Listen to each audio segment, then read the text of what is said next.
గురుదేవ, పితామహ, తల్లిదండ్రులారా, సభ్య మహాజనులారా, నా క్షేమము కోరి పలికిన హితవాక్యములకు ధన్యులను.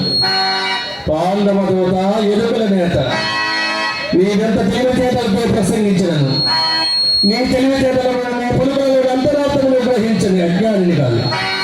దూతమై వచ్చిన వారు పంపిన వారి మాటలు ప్రకటింపక, ఆ పైన మా అభిమతములు గ్రహింపక ఇంత ప్రలగముగా ప్రవర్తించింది. ఇప్పుడు నేను సంధి కొడంబడినచో సౌజన్యముతో దాయాదులకు పోడ పంచి ఇచ్చినట్ల, నీవు వందిగా వర్ణించిన వారి బల పరాక్రమములకు బెదరి ఇచ్చినట్ల, ఇది సాధ్యమా? సంధి పసందు మార్పగలమా?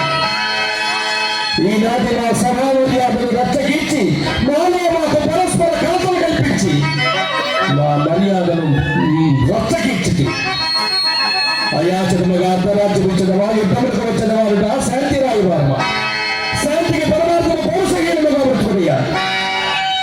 ఇతరుల స్వేచ్ఛ స్వాతంత్రములను బలిచనది శాంతి ప్రతిపాదన కాదయ్యా. ప్రియకామిని సాంగత్యం ఆశించి కనిష్ట పుత్రుని ఎవ్వరు గౌరవించిన యయాతి, పల్లెపడుచు చూపులలో చిక్కుకున్న శంతనుడు, పుట్టందుడైన మా తండ్రి గారు వారి వారి దౌర్బల్యము వలన పాలనాధికారము చిన్నవారికి అప్పగించింది. అంత మాత్రము చేత రాజశాసనమే కాదు, ప్రజా తీర్మానమైనదే కాదు. ధర్మరాజు రాజ ప్రతినిధియే కాని రాజు కాదు. ప్రతినిధి సంతతికి రాజ్యార్హత ఎక్కడిది? రాజ్యము జ్యేష్ఠ కుటుంబంలోనిదే కానీ కనిష్ట కుటుంబంలోనిది కాదు. కనిష్ఠులందరూ రాజభోగాన్ని తగిన రాజ్యములకే కానీ రాజ్య భాగముల పరువులు కాదు.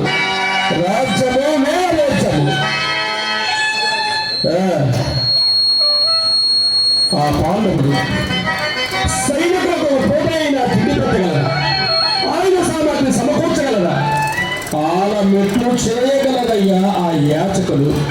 కృష్ణ, పలు మాటలేలా అవిరాజ్యములకు రాజ్యమున పాలేయనుగా కయ్యములకు కాలు దూము చుట్టమనుచున్న ధర్మహీనులకు నీ మేనత్త కుమారులకు వాడి సోది మన మోపినంత భూభాగమైన ఇచ్చుడు జరుగుతుంది ఖండితముగా చెప్పుచున్నారు. ఇదే మా తుది నిర్ణయం.